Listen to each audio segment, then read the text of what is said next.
All right. Shabbat Shalom once again. All right, this is going to be, if I mess this up, forgive me. Chag Purim Sameach. Yes, very good. Happy Purim holiday. Well, to get over my nerves, I got to start with a joke. So, God is in the heavens, above the heavens, and he's having a meeting with his angels. And he goes to his angels, he says, look, I'm going to create a nation. I'm going to create a great nation. I'm going to call it Israel. And in that nation, it's going to have streams, beautiful rivers, ponds, lakes. I'm even going to put a seashore on there, right on the Mediterranean.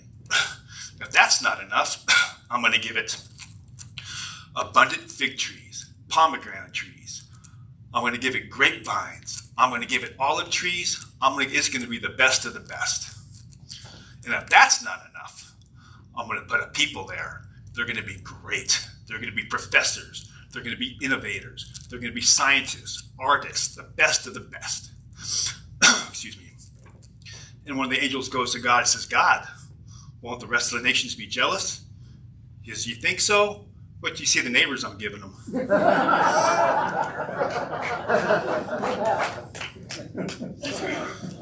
All right, here we go. Let me open this up.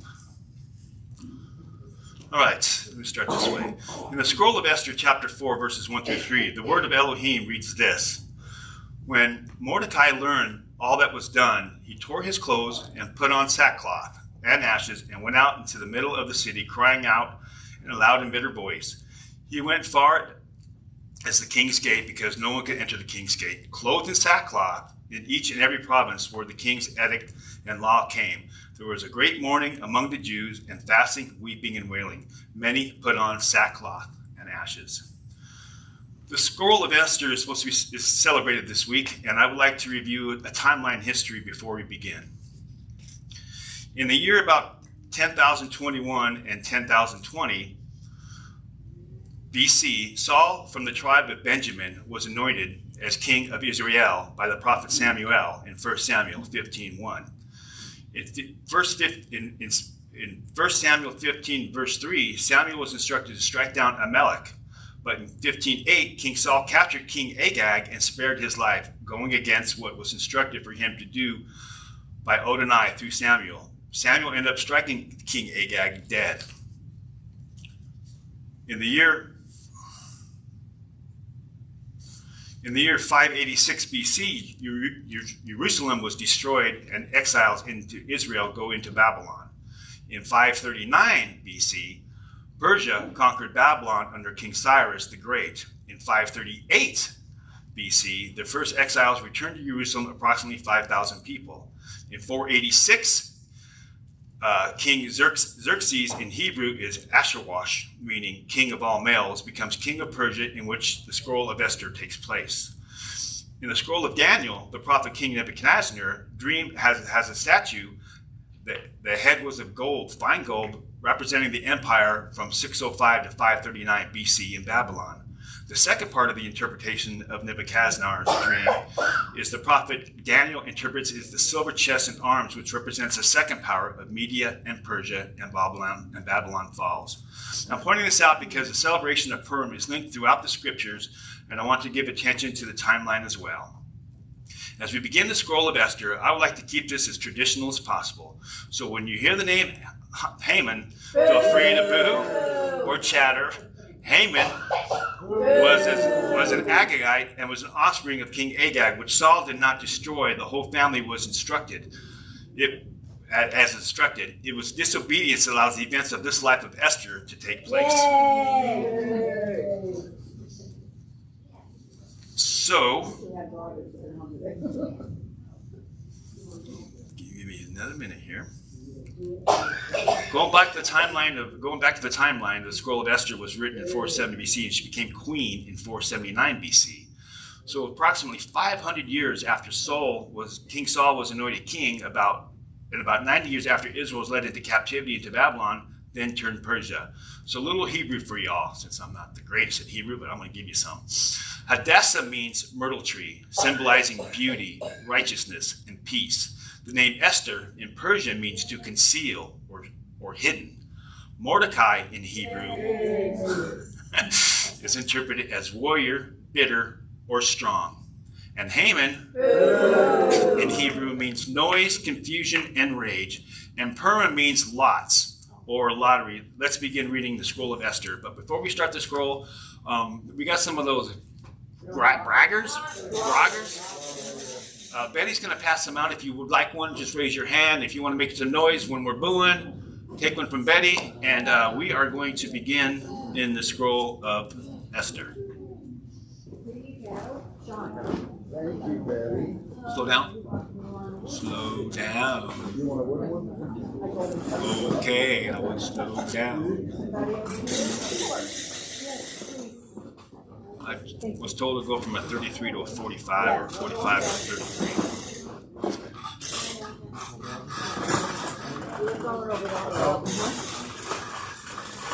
Okay, I'm going to start. This is what happened in the days of Ahasuerus. The Pharisees who reigned over 127 provinces from India to Ethiopia. At that time, King Ahasuerus sat on his royal throne in the castle in Shushan. In the 3rd year of this reign, he gave a banquet for all his princesses and his servants. The military leaders of Persia and Media, plus the nobles and officials of provinces, were present. He displayed the vast wealth of his kingdom and the splendor and glory of his majesty for many days, 180 days. When these days were over, the king gave a banquet lasting 7 days in the garden court of the king's palace for all the people who were present in the palace of Shushan, for both the greatest to the least. There were white and blue linen curtains, hung by cords of fine linen and purple on silver rings and marble columns, gold and silver couches on a mosaic pavement of alabaster, marble, mother of pearl, and minerals. Wine was served in golden goblets, each of which was different from the other, and the royal wine was abundant according to the king's wealth.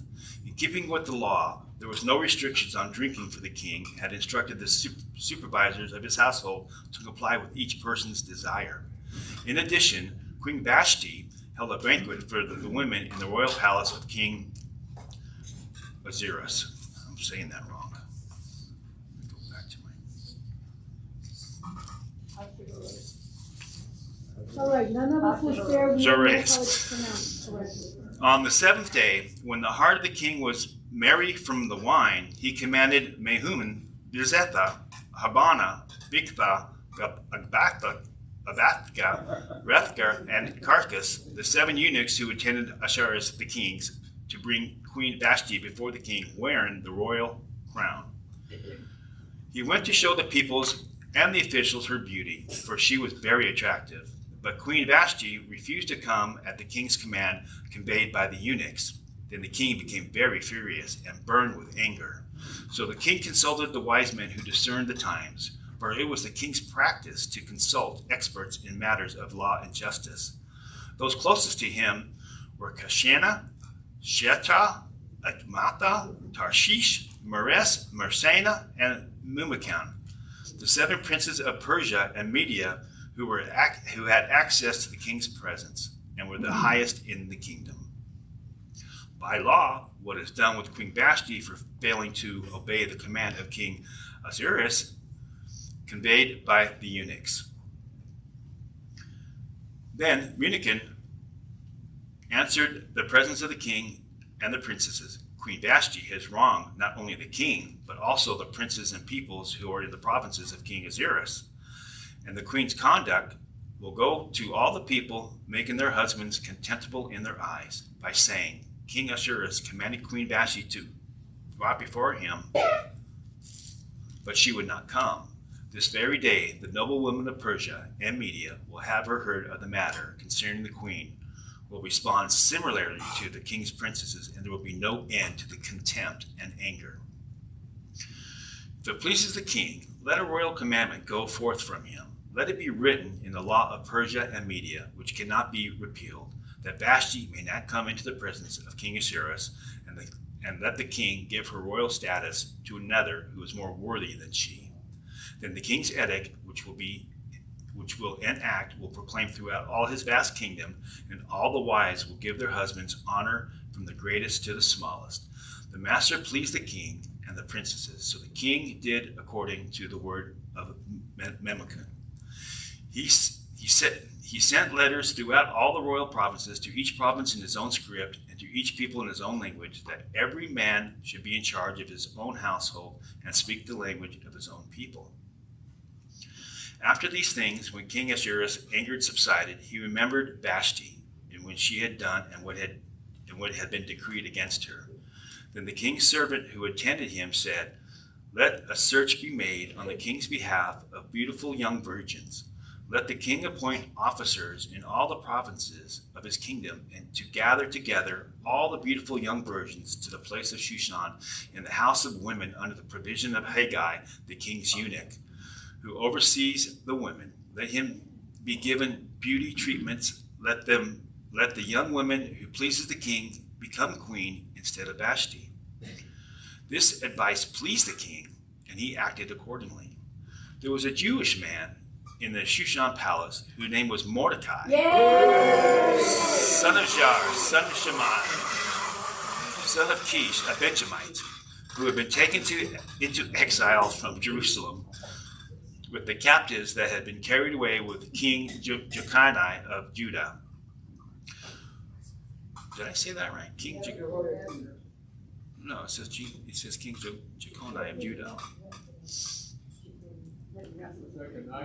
Jeconiah, yeah, that's it, Jeconiah. King Jeconiah of Judah, whom King Nebuchadnezzar of Babylon had taken away, he had raised Hadassah, that is Esther, his uncle's daughter, for she had neither father nor mother. The girl was attractive and had a beautiful figure.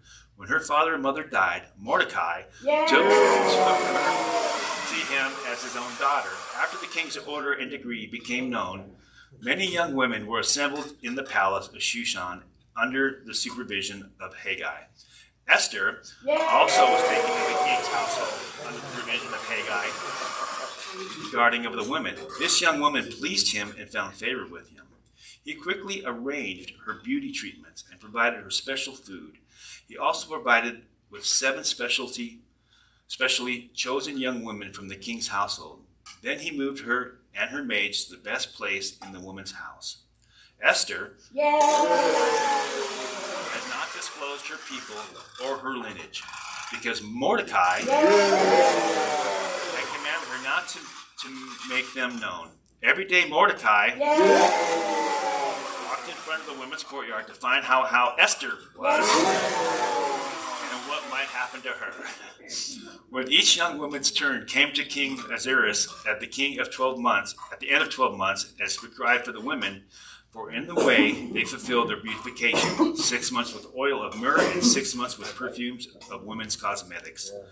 The young women would go into the king in this way. Whatever she asked for was given to her, to take her from the woman's house to the king's palace. In the evening she would go, in the morning she would return to the second woman's home, under the supervision of Shashgaz, the king's eunuch, guardian of the concubines.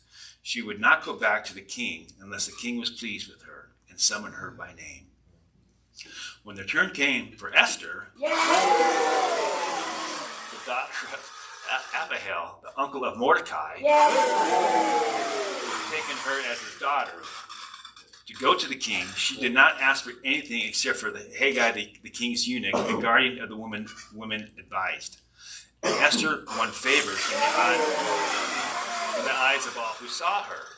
Then Esther was taken to King Ahasuerus at his royal house in the 10th month, which is the month Tevet, in the 7th year of his reign. Now the king loved Esther more than all the other women, and she won his grace and favor more than all the other virgins. So he placed the royal crown upon her head and made her queen instead of Vashti. Then the queen gave a great banquet, Esther's banquet. All his princesses and servants, he proclaimed holiday for the provinces and distributed gifts in keeping with the king's wealth. When the virgins were assembled a second time, Mordecai was sitting in the king's gate. Esther had not yet made known her lineage of her people, just as Mordecai had told her.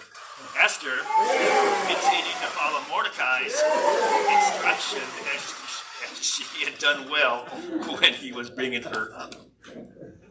In those days, while Mordecai was sitting in the king, Bigthan, the Teresh, the two of the king's eunuchs who guarded the doorway, became angry and conspired to assassinate King Ahasuerus. But Mordecai found out about the plot and told it to Queen Esther. Esther informed the king in Mordecai's name. The matter was investigated and found to be so. They were both hanged on the gallows. It was then written in the book of the Chronicles in the king's presence. Sometime later, King Ahasuerus promoted Haman,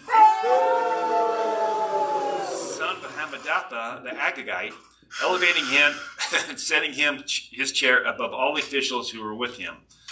All the king's servants who were at the king's gate bowed and paid honor to Haman. For the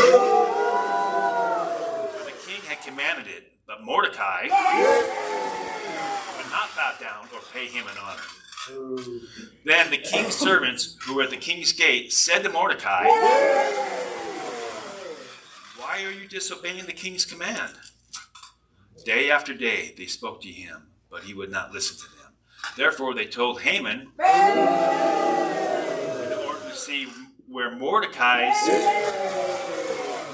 resolve would prevail, for he had told them that he was a Jew. When Haman saw, Paul is having too much fun. When Haman saw that Mordecai, I got a boo and a yay, not bowing down for paying him honor, Haman was filled with rage, but it was repugnant in his eyes to lay hands on Mordecai.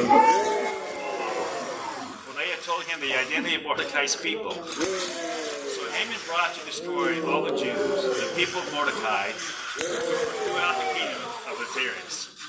In the first month, that is the month of Nisan, in the 12th year of the king Ahasuerus, they cast a pur, that is the lot, in the presence of Haman, from day to day and month to month, up to the 12th month, which is the month of Adar. Is it Adar or Adar? Haman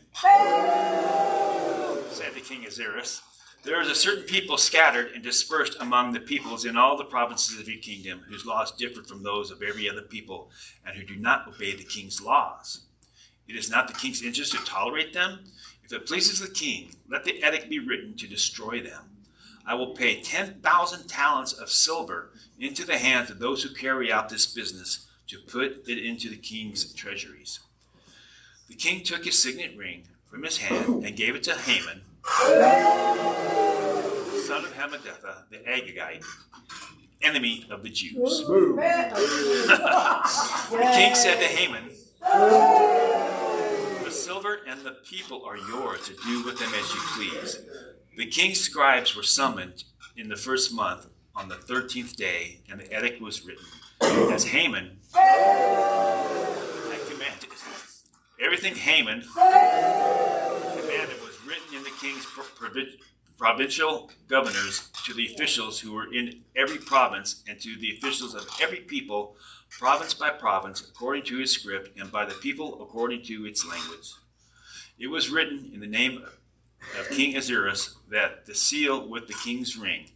Dispatches were sent by courier to all the king's provinces, stating to destroy, slay, annihilate all the Jews, from the youth to the elderly, poor, little children, and women, on a single day, and the 13th day of the 12th month of the month of Adar, to plunder their possessions.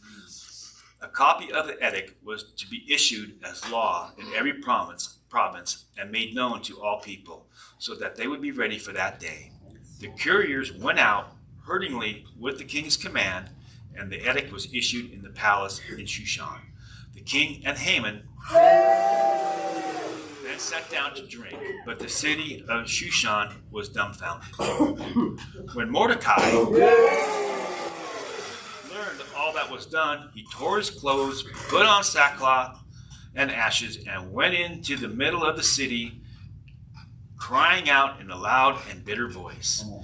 He went out as far as the king's gate, because no one could enter the king's gate clothed in sackcloth. In each and every province where the king's edict and law came, there was great mourning among the Jews, with fasting, weeping, and wailing. Many put on sackcloth and ashes. When Esther's maids and eunuchs came and told her, the queen was greatly distressed. She sent clothes for Mordecai to put on so he could remove his sackcloth, but he refused. So Esther summoned Hathach as one of the king's eunuchs, whom he had appointed to her attend, and ordered him to go to Mordecai to find the cause and reason for this. So Hathach went out to Mordecai in the city square in front of the king's gate. Mordecai told him everything that had happened to him, even the exact amount of money that Haman had promised to pay the king's treasuries, for he destructed the Jews. For the destruction of Jews. He gave him a written copy of the decree, which had been distributed in Shushan for the annihilation, to show to Esther and to explain to her. He instructed her to go to the king to beg his favor and to plead for him on behalf of her people. Hathach went back and reported to Esther what Mordecai had said. Then Esther spoke to Hathach and gave him instruction for Mordecai. All the king's servants and all the people of the king's provinces fully understood that anyone, man or woman, who approaches the king in the inner courtyard without being summoned, he has one law, that he be put to death, unless the king extends his golden scepter, permitting him to live. But I have not summoned to come to the king for 30 days. So they conveyed Esther's words to Mordecai. Mordecai told them to reply to Esther with this answer. Did I get a yay out of Esther? Do not think in your soul that you will escape in the king's household more than all the Jews. For if you remain silent at this time, relief and deliverance will arise for the Jews from another place, but you and your father's house will perish. Who knows whether you attain royal status for such a time as this? Esther sent this reply to Mordecai. Go gather together all the Jews who are in Shushan and fast for me. Do not eat or drink for 3 days, night or day. My maids and I will fast in the same way. Afterwards, I will go to the king, even though it is not according to the law. So if I perish, I perish. So Mordecai left and did all that Esther commanded him. Tissue. On the third day, Esther put on her royal apparel and stood in the inner court of the palace, in front of the king's hall. The king was sitting in his royal throne in the hall, facing the entrance. Thank you. Thank you very much. Appreciate that. That's good. Sorry about that, guys. So on the third day, Esther put on her royal apparel and stood in the inner court of the palace, in front of the king's hall. The king was sitting on his royal throne in the hall, facing the entrance. When the king saw Queen Esther standing in the courtyard, she found favor in his eyes. So the king held out to Esther the golden scepter in his hand, and Esther approached and touched the top of the scepter. Then the king said to her, "What is it, Queen Esther?" "Whatever you request, even as much as half the kingdom, it will be given to you." So Esther said, "If it pleases the king, let the king and Haman come this day to the banquet that I have prepared for him." Then the king replied, "Bring Haman quickly, so we may do what Esther said." Then the king and Haman came to the banquet that Esther prepared. drinking wine, the king said to Esther, "What is your request? It will be granted to you. Whatever you request, even as much as half the kingdom, it will be fulfilled." Esther answered, "My petition and my request is this. If I have found favor in the king's eyes, and if it pleases the king to grant my petition and my request, then let the king and Haman come tomorrow to the banquet that I will prepare for them, and then I will do as the king requests." Haman went out that day happy in good spirits. However, when Haman saw Mordecai at the king's gate, and he did not rise or tremble before him, Haman was filled with rage against Mordecai. Nevertheless, Haman restrained himself and went home. He sent for his friends and his wife, Zeresh. Haman boasted to them about his vast wealth, his many sons, and how the king had promoted him, exalted him above all the other officials and the servants of the king. Haman added, "And that's not all. Queen Esther invited only me to accompany the king to a banquet that she prepared, and she has also invited me along with the king tomorrow.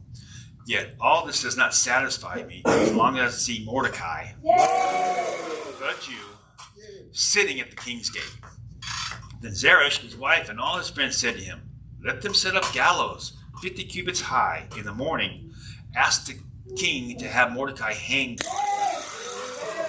Then go happily with the king to the banquet." This idea delighted Haman, and ordered the gallows to be built. That night, sleep deserted the king, so he ordered the book of the Chronicles, the record of his reign, he brought in from before the king. It was found recorded there that Mordecai had revealed that Bigthana and Teresh, two of the king's eunuchs who guarded the door, had conspired to kill the king Ahasuerus. The king asked, "What honor or recognition has been shown to Mordecai?" The king's servants that attended him replied, "Nothing has been done for him." The king said, "No one in the courtyard?" How Haman had just come into the outer court of the king's palace to speak to the king about hanging Mordecai on the gallows he had prepared for him. The king's servants answered, "Haman is standing in the courtyard." The king said, "Let him come in." Then Haman entered. The king asked him, "What should be done for a man whom the king desires to honor?" Now Haman thought to himself, "Who would the king desire to honor rather than me?" So Haman replied, "For the man who the king desires to honor, let them bring a royal robe that the king has worn, and a horse on which the king has ridden, and with the royal crest placed on his head, and let the robe and the horse be placed into the hand of the king's most noble princes. Let them clothe the man in whom the king desires to honor and parade him on horseback through the city streets, proclaiming, 'This was done for the man the king desires to honor.'" The king said to Haman, "Go quickly, take the robe and the horse, just as you suggested, for Mordecai the Jew, who sits at the king's gate. Do not neglect anything that you recommended." So Haman took the robe and the horse, robed Mordecai, and paraded him through the city streets, proclaiming, "This is what is done for a man whom the king desires to honor." Afterwards, Mordecai then returned to King's Gate, but Haman rushed to his home, grief-stricken, and his head covered. Haman recounted to his wife Zeresh and all his friends everything that had happened to him. His advisors and his wife Zeresh said to him, "Since Mordecai, before whom you have begun your downfall, is of Jewish descent, you won't be able to stand against him. In fact, you will certainly fall before him." While they were still talking with him, the king's eunuchs came and hurried Haman along to the banquet Esther had prepared. So the king and Haman came to dine with Queen Esther. wine on the second day, the king asked Esther again, "Whatever you request, even as much as half the kingdom, it will be given to you." So the queen Esther answered, "If I have found favor in the eyes of the king, and if it pleases the king, grant me my life. This is my petition, and spare the life of my people. This is my request. For we have been sold, I and my people, for destruction, slaughter, and annihilation. If we had simply been sold as male and female slaves, I would have remained silent, for such distress would not be worth disturbing the king." King Ahasuerus responded to Queen Esther, "Who is he? Where is this man that presumed to do this?" Esther replied, "The adversary and foe is this wicked Haman." Then Haman was terrified before the king and queen. Enraged, the king got up from the banquet of wine and withdrew to the palace garden. But Haman stayed behind to plead with Queen Esther for his life. He realized that the king had determined a catastrophic end for him.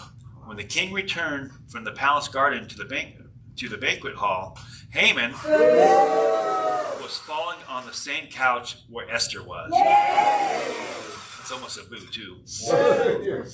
The king exclaimed, "Will he also assault the queen while she was with me in the palace?" As soon as these words came out of the king's mouth, they covered Haman's face. Harbonah, one of the eunuchs, attended the king, said, "Look, a gallows 50 cubits high is standing next to Haman's house." Haman himself made it for Mordecai. He made it for Mordecai, but he spoke good on behalf of the king. The king said, hang him on it."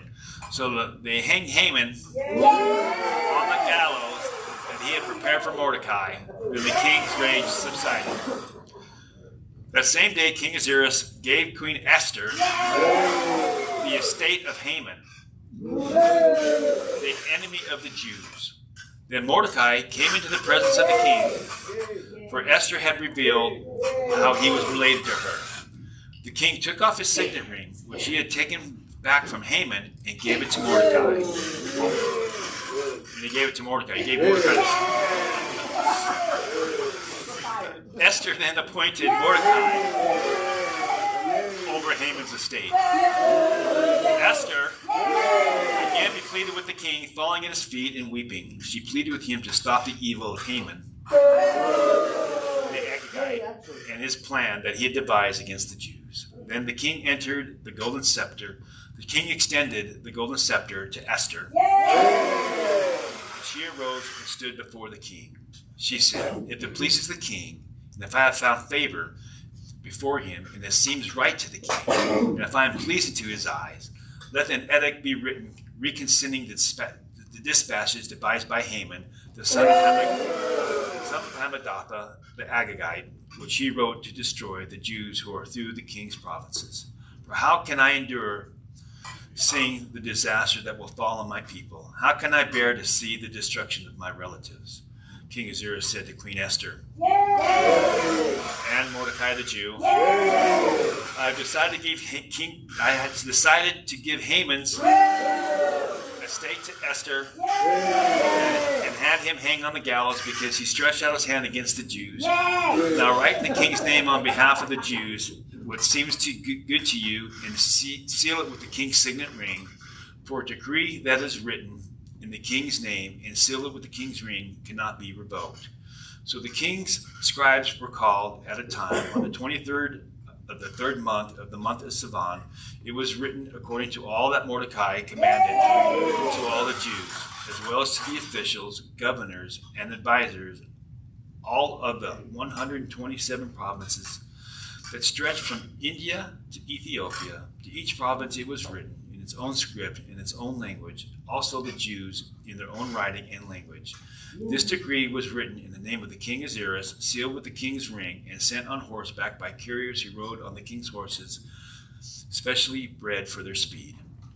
The kings granted the right for the Jews in every city to assemble themselves and to protect themselves to destroy, kill, and annihilate any army of any people or province that might attack them and their women and children, and to plunder their possessions.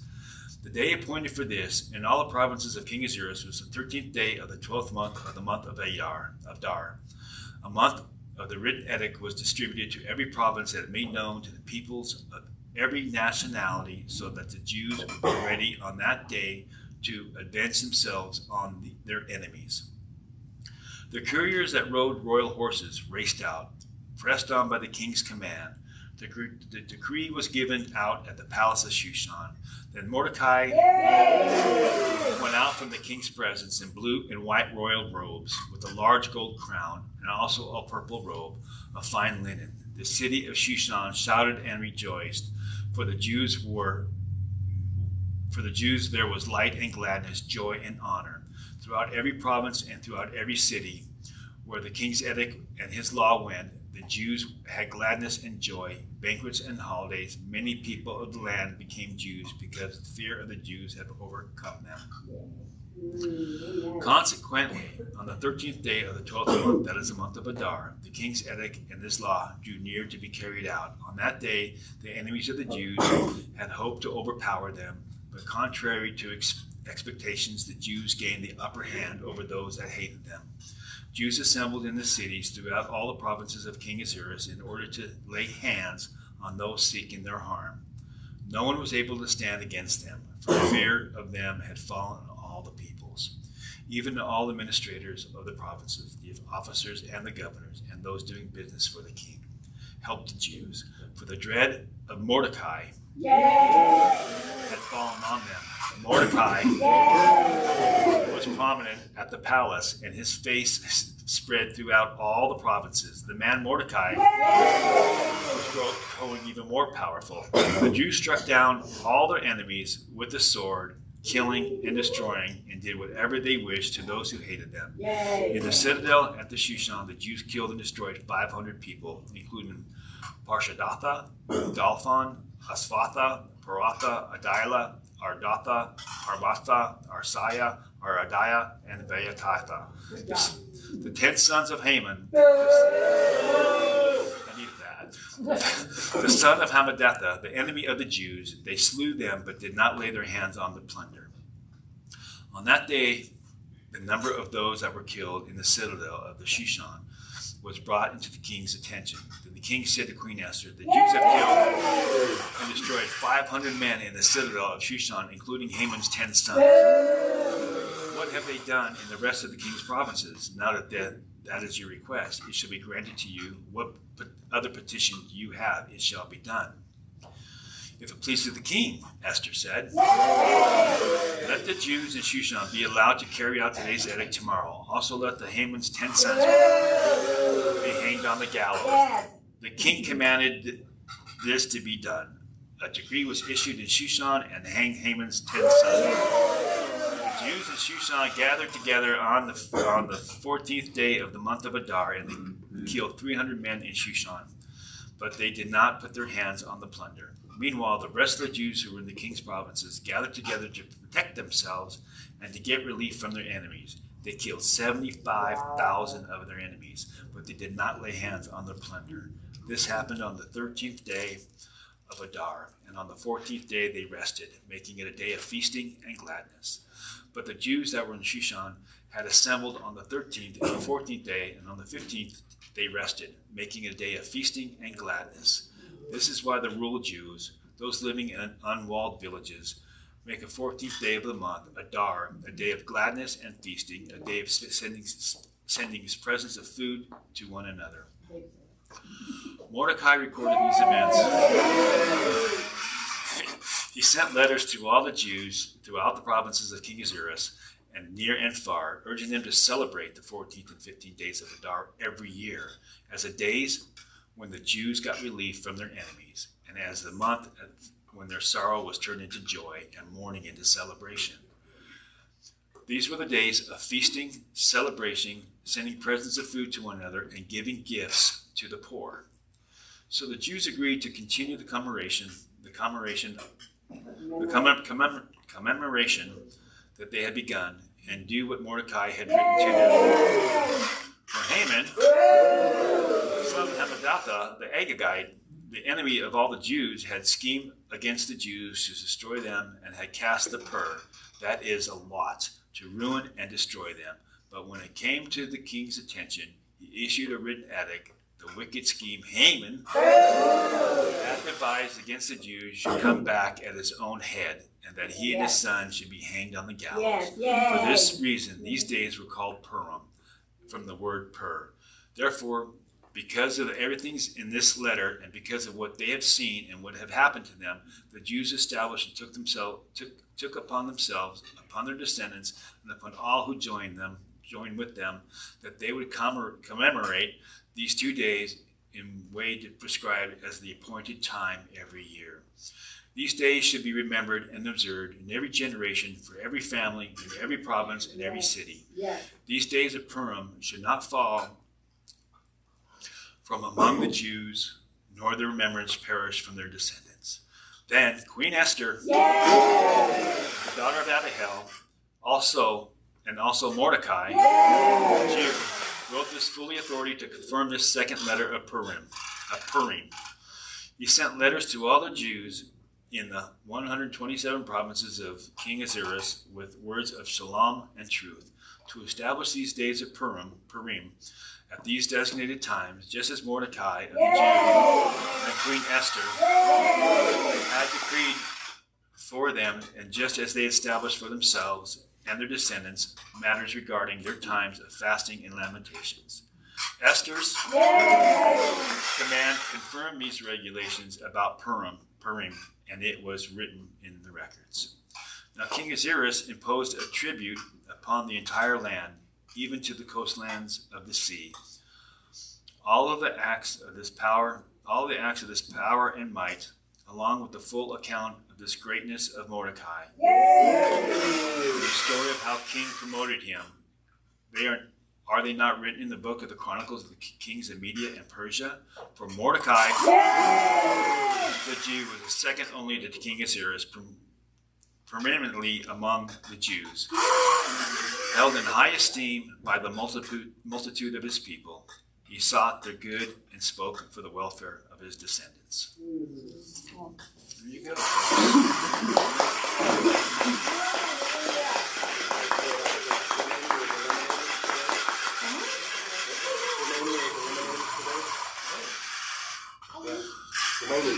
Okay, I'm not finished yet, folks. Hold on. So I asked the question, did Yeshua celebrate Purim? No. In John 5, verse 1, it says, after this, a Jewish feast, which Yeshua went up to Jerusalem. Verse 2, now Jerusalem, there was a pool in the sheep gate called Bethesda in Aramaic, which has 5 porches. Verse 3, in these, a crowd of invalids was lying around, blind, lame, and disabled. Long story short, Yeshua HaMashiach healed on the Shabbat, also which was during perhaps the celebration of Purim. So it doesn't exactly say that he was up there for Purim, but the way it is written, it lines up for what we're celebrating now before the Passover. So just as in chapter 3, verse 3, Mordecai refused to bow. Just in Revelation chapter 13, verse 15, the word says, the second beast was permitted to give life to the image of the first beast. So the image of the beast could even speak and cause all who would not worship the beast to be killed. Now, if we go back to the scroll of Esther, chapter 9:22, and the days when the Jews got relief from their enemies, as the month and their sorrow has turned into joy and mourning into celebration, these were the days of feasting, celebration, sending presents of food to one another, and giving to the poor. So I want to do something here. So it says to give to the poor. So in honor of Purim and what the Word of God says, I'm going to give $100 to the children's ministry of Lev Hashem, because they don't get much money here. So here's a $100 bill going into the envelope. And this is going to be, as the word says, to give during Purim. So this is from Erica and I. It ain't much, but I'm sure the kiddies are so poor they'll enjoy whatever they're going to do with it. Then I want to remind you of this. Don't bow. Do not bow to the enemy when it is time. For redemption and deliverance is in Yeshua. Also, I wanted to point out, to staying with the Word of God, I want us to do better. Give me 1 second here.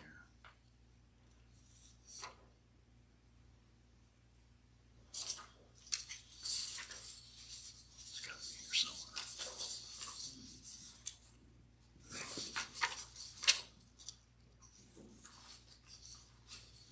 Anyhow, I want us to do better. I want us to do what the Word says, and the Word says to fast. So no one knows it, but I've been fasting for the 3 days. I haven't eaten at all, and it is an honor to serve God, to serve His Word, and do what it says.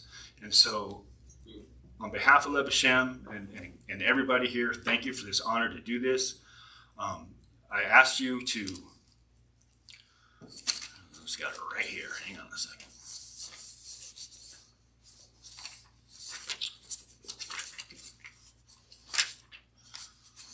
And in closing, do better as doing what the Word says and be pleasing to God, because God is the Word and the Word is God. Shabbat Shalom.